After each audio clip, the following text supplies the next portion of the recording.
Flushing your tank water heater prevents sediment buildup, improves efficiency, and extends its life. First, turn the thermostat to the lowest setting or set it to vacation mode so the burner does not fire while you work. Shut off the cold water supply valve on top of the heater to stop incoming water. Connect a garden hose to the drain valve at the bottom of the tank and route the hose to a safe outdoor area or a floor drain that can handle hot water.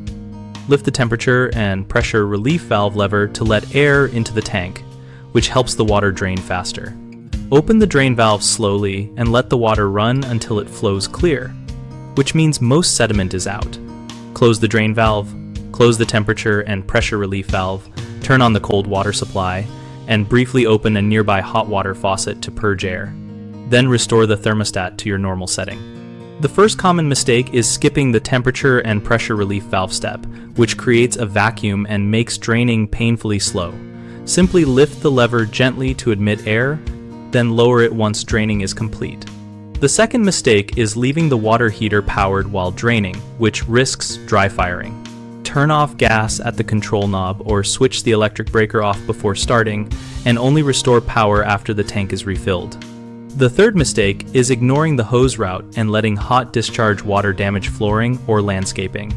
Use a sturdy hose, aim it downhill to a safe drain or outdoors, and avoid kinks that restrict flow.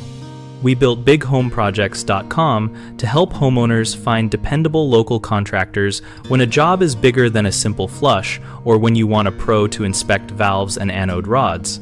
We also help contractors connect with nearby customers, and we host a discussion community where homeowners and pros share maintenance tips, troubleshooting steps, and project experiences.